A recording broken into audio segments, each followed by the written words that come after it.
چی خوش باشد که با حاجیان بگردیم، بگرد خانه رحمان بگردیم، رویم به کعبة الله خانه حق، به ذکر و طاعت قرآن بگردیم.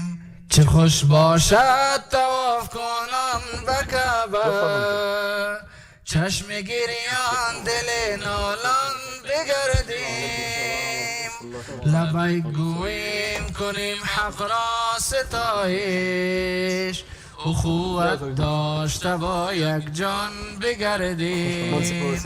چه خوش باشد که با مولوی صاحب ما چند جا برادرها میخواستیم که بریم حج بریم دیگه، چی آمادگی بگیریم به خاطر این حج دیگه میخوایم که بریم مثال بخیر. بسم الله الرحمن الرحیم. هر انسان مسلمان که میخواد به حج بره باید 4 آمادگی بگیره.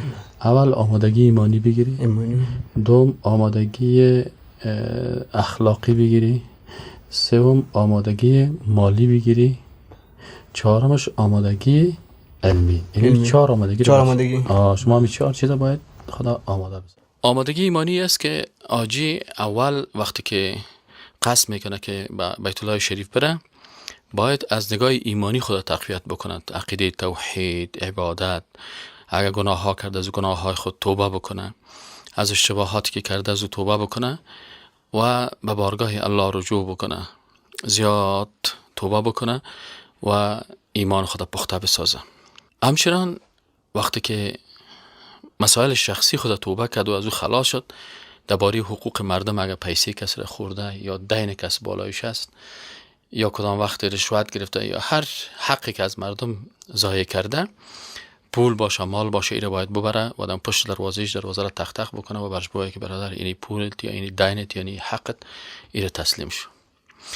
دیگه کاری که میکنه اگر برای یک کس اذیت رسانده، کدام وقتی که کس جنگ کرده، قال مقال کرده، آبروی کسی را ریختانده، ظلم بالای از او کرده، حقش خورده، بره در پشت خانهش دروازه‌ش تق تق بکنه و از پیشش معذرت بخواه و برش بگه که من اشتباه کردم و غلطی کردم، تا ای که به خاطر ازی که در حج وقتی که انسان با به شکل یک ظالم بره، الله باز کی از ظالم دعایش قبول میکنه، باید از اون معذرت و معافی بخواه که اگر رو ببخشش و کوشش بکنه که او را عفو بکنه. دل بدل کن، دل بدل کن، دل بدل کن، الهی دل بدل کن، دل بدل کن، الهی دل بدل کن، دل بدل کن، اگر چی پرگناه.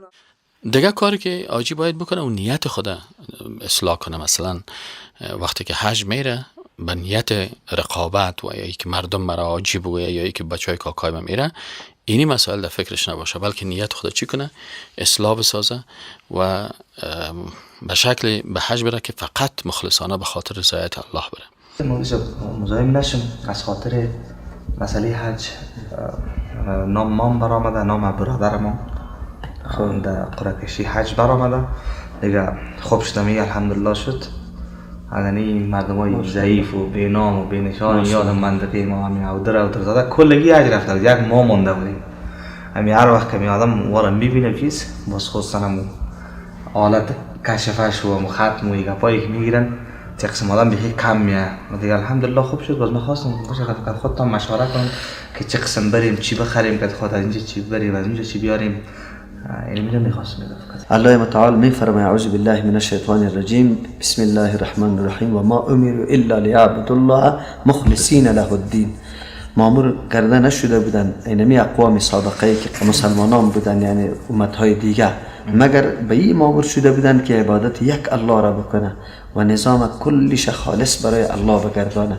از امو خاطر ما مامور شدیم، ما به می مامور شدیم که عبادت خاص برای الله متعال بسازیم. اگر او نماز است، اگر روزه است، اگر حج است.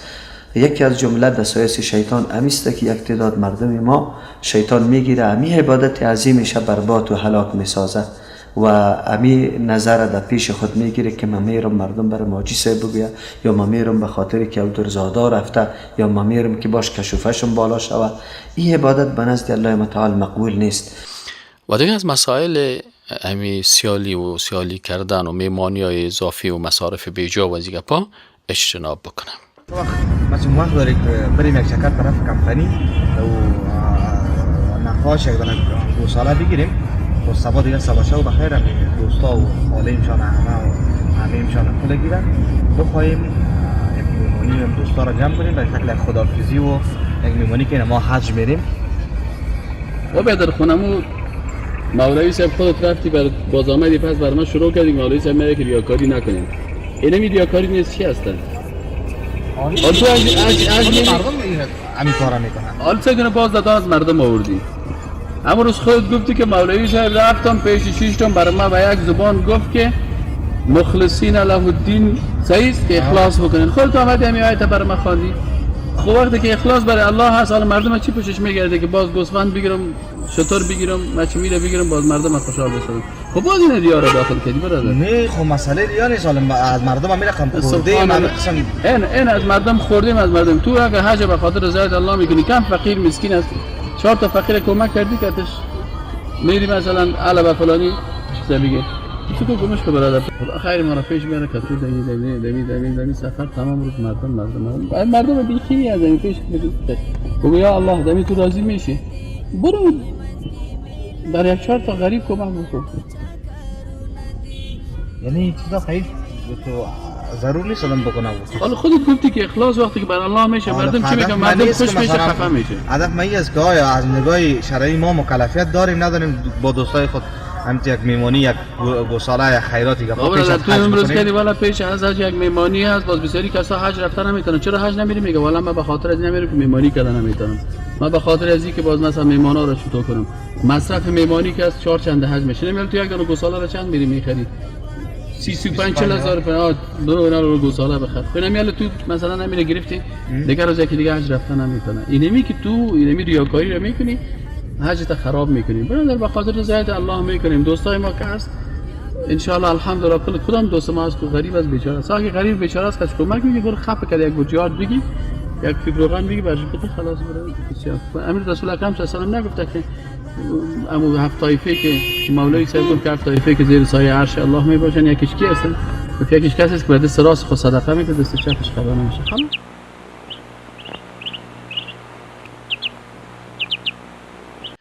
دوم آمادگی علمی هست. آجی که کسی که قصد میکنه که چون در اسلام چیزی که یک عمل یا عبادت تقاضا میکنه فهمیدن احکام از او فرایضش، واجباتش، سنتاش، مستحباتش هم بالاش لازم است. پس حاجی باید یعنی فرایض حج، واجبات حج، سنتای حج، مستحبات حج، مکروهات و حتی چیزایی که بدعت‌های حج از درباره کل از این معلومات حاصل بکنه که نشه که در این بلاها مبتلا شود. بسم الله الرحمن الرحیم. فرایض حج 4 چیز است. یکی وقوف در عرفات است، احرام است و طواف خانه کعبه است، طواف فرضی البته، و سعی بین صفا و مروه که سعی بین صفا و مروه اختلافی است. حج البته 3 تاشو میخوام که بیان کنم که بستن احرام قبل از میقات است که زمانی که پیش از اینکه از میقات بگذریم باید احرام خود بسته کنیم. اگر نه که بسته نکنیم واجب ترک میشه و میتونیم فرض بگیریم. دومش شب بودن در مینا میباشه و سومش هم از واجبات حج بودن در عرفات تا غروب. البته بودن در عرفات توقف کردن فرض است و تا غروب آفتاب تا شام بودن واجب است. الرحمن الرحیم. از واجبات حج 4مش که از وقوف در مزدلفه است، 5مش جمرات سگانه است و 6مش هم حلق یا قصر است. الهی دل بدل کن، دل بدل کن، الهی دل بدل کن، دل بدل کن، اگرچه پر گناهم دل بدل کن. دیگه آمادگی مالی هست که هم مثلا مصارف فامیل خوده و داشته باشه و هم مصارفی که به حج میره که اونجا بار دوش دیگران نشه ایره داشته باشه و برای سودای خانه خود و اموالی که در خانهش ضرورت میشه کل زیر خریداری بکنه و بیاره در خانه خود همه چیز داشته باشه. هم مصارفی پای خانه خود و هم دیگه مصارف دیگه که مثلا ضرورت هایی که در اونجا داره، کمربند، بکس، احرام، چبلق، لباس، هر چیزی که اونجا ضرورت هست کلش بر خود آماده داشته باشه، آماده بکنه که وقت حرکت میکنه کل چیزا رو داشته باشه که اونجا باز محتاج نشه. چی خوش باشد که با حاجیان بگردیم، بگرد خانه رحمان بگردیم، رویم با کعبت الله خانه حق، با ذکر و طاعت قرآن بگردیم. و چهارمیش آمادگی اخلاقی است که وقتی حاجی صاحب به حج میره فلا رفث ولا فسوق ولا جدال فی الحج ایره مراعات بکنه و مسائل اخلاقی رو بسیار دقیق باشه.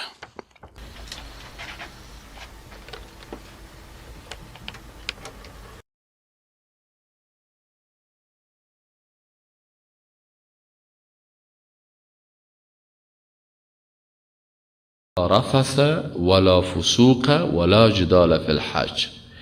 رفث چی رو میگن؟ رفثی است که این مسائل تعلق میگیره به مسائل اخلاقی، یعنی فلا رفث ولا فسوق ولا جدال فی الحج. رفث چی رو میگن؟ استخدام کلمات شهوت آمیز، حتی شوهر که به خانم خود میگه یا خانم بر شوهر میگه، یک انسان کلماتی که در او چیزی از شهوت و ایگپا باشه. ولا فسوق و همچنان کلمات فاسقانه، حرکات فاسقانه، مثلا دروغ، غیبت، مذاق بی جای، گپای بی جای، سخنای بی جای، اینه نگویه. ولا جدال و مجادله و گفتگو و قال مقال، جنگ و گپا. پس آمادگی اخلاقی چی است؟ که انسان الفاظ خود کنترل بکنه و اعمال خود کنترل بکنه و من حیث یک انسان با اخلاق تمام چشم خود کنترل بکنه. یک حاجی هست مثلا حج میره، متاسفانه در اتاقی که برش هتل داده میشه اونجا تلویزیون است، قرار 6 فیلم هندی سیل میکنه. یعنی از نگاه اخلاقی برازی که خوب است که تو در حرم شریف فیلم سیل میکنی. بعضی کساست غیبت میکنن، قال مقال میکنن، تیلگکان میکنن.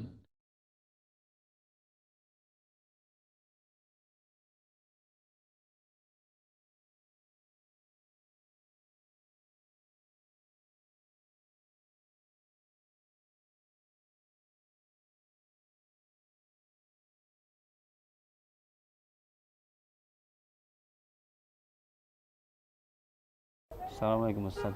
و علیکم السلام. چه دارین؟ خوب هستین؟ راستی استاد کدام تصمیم داشتی که بخیر کدام جای سفر داریم؟ بله استاد، ما بسیار وقت میشه که تقریبا چندین سال میشه با بسیار سختی خیلی پیسه جمع کردم، گفتم که برم بخیر به سفر حج دیگه. انشالله پلان دارم که فامیلم بخیر ببرم، امروز خود اشتکارم ببرم که باز خوب است که از می خوردی چیز شوند، حاجی شوند بخیر. مثل بعضی کسا که از وقت میرن حج باز حاجی میشن، مردم هم حاجی بگه حج ما هم شوه بخیر. خب استاد چی فرق میکنه که آدم اشتکارم هم رای خود ببره؟ حالا مردم افغانستان خواهی قسم بسیاری همه تو تصور میکنن که باید تفلک ها را ببریم یا مثلا خودتان برین و بسیاری وقتها مصارف خانه تان هم میگی که ندارم، بخواه وضعیت زندگی تان بر من معلوم است. اول حج خود سر شما آیا فرض است که شما سر خود به زور حج فرض میکنید؟ مثلا مصارف اولادت، مصارف فامیل، مصارف خانواده و بازی طفلا مثلا وقتی که شما یارا میبرین کتتان حج، این خب بیچاره طفلا اول سر از جا فرض نیست، چون یکی از شرایط فرضیت حج بلوغ است یا بالغ نیستن. و اگر یا احیانا یارا ببرین هم بعد از اینکه شما پس مثلا از چیز میین از حج بیاین یا مثلا این کلان شوه بازی که حج از اینا خود نشد دیگه. اینا باز ضرورت به این دارن که اگر وقت بالغ میشن باز امکانات داشته باشن خودشان حج برن. و دیگه مشکلش است که وقتی همین اطفال مردم میبرن بسیار مزاحمت ایجاد میکنه، بسیاری وقتا در وقت نماز گریه میکنن، بسیاری وقتا یا ضرورت به تشناب میباشه، یعنی مشکلات هم داشته باشن.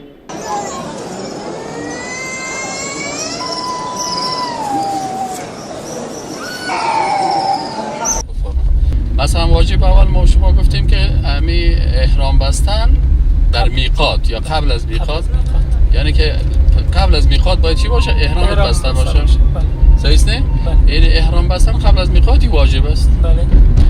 دوم واجبش که چی است؟ دوم واجب باقی ماندن یا شب تیر کردن در کجاست؟ در مینا. این دو شد نه؟ سوم واجبت که پیش میری تا غروب آفتاب روز عرفات در عرفات ماندن. بله بله. این سه شد نه؟ بله. وقوف در عرفات فرض است و تا شام ماندن واجب است. آفتاب جزاک الله خیر. یعنی سه تا شد، سه شد نه؟ سه تا شد، چهار تا؟ چهار تا شد. بله. خب پنجمیش چی است؟ وقوف در مزدلفه است. بله. ها؟ بله. این 5 تا شد نه؟ ششمیش جمرات است. جمرات است. صحیح است؟ دم سرا کوتی سنگ یک چی بود؟ دارلامان. دارلامان. خواست. صحیح شد؟ بله. ششمش جمرات شد. ها؟ بله. هفتمش قرب. هفتمش چی است؟ هفتمش امی ذبح هدیه است. هدیه. امی هدیه که ذبح میکنی. بله. این شد هفتم نه؟ بله. هشتمش حلق یا قصر سر است. بله. ها؟ بله. و نهمیش هم طواف وداع است. یعنی 9 تا چی داریش؟ داریم واجب داریم. یاد گرفتی باز بگویم. بله یاد گرفتم. استاد واجبات حج 9 هستن. اولش بستن احرام قبل از میقات این واجب است و دومش وقوف در عرفات تا به شام، یعنی بودن در مینا تا شام. شب تیر کردن در مینا این واجب است و دیگه وقوف در عرفات تا به شام اینی هم واجب است و چهارمیش در مزدلفه است. وقوف در مزدلفه است و پنجمش هم در مینا جمره زدن است. نه چی است؟ وقوف در چیز شد نه؟ وقوف در مزدلفه گفتم اینا خود جمره زدن است. جمره زدن جمرات سیگانه و بعد از او قربانی در قربانگاه رفتن است که ذبح هدیه است و دیگهش قصر یا کل تکلو بگیرید کم کردن موی یا قصر یا کل کردن موی این است و دیگهش هم سعی بین صفا و مروه است. او واجب در زحناف است. در زحناف و آخریش هم طواف وداع است. طواف وداع است. من وصیت میکنم که اگر در جریان سفر عجلم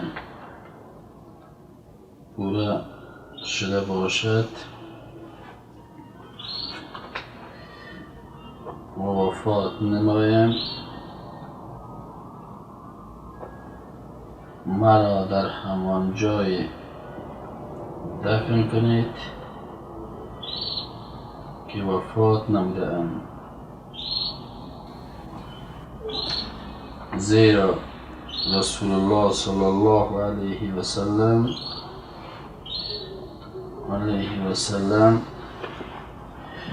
رسول الله صلی الله علیه و سلم از مکه بود، وقتی در مدینه منوره وفات یافت او را به زادگاهش نبردند، زیرا این عمل کدام اساس اسلامی ندارد.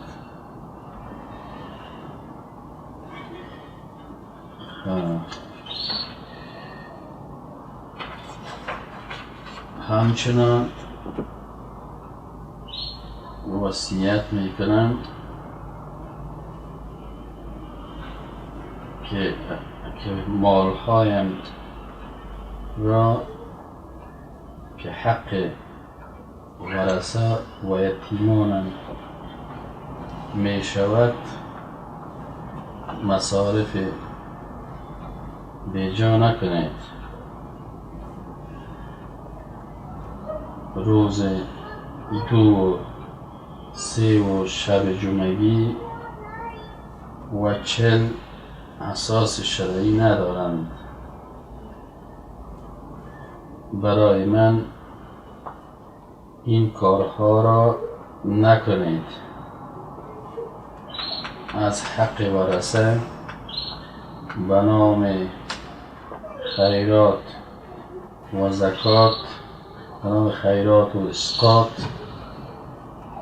که حق یتیمان می شود به کسی ندهید.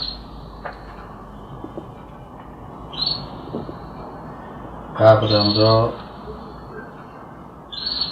سمنت و گنبد نسازید، زیرا مخالف ارشادات نبوی می باشد.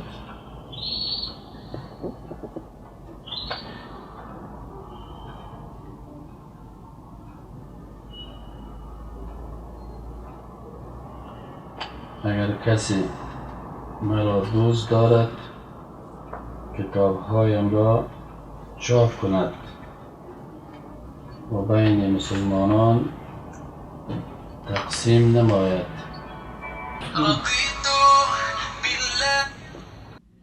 سلام علیکم. و علیکم السلام و رحمت الله.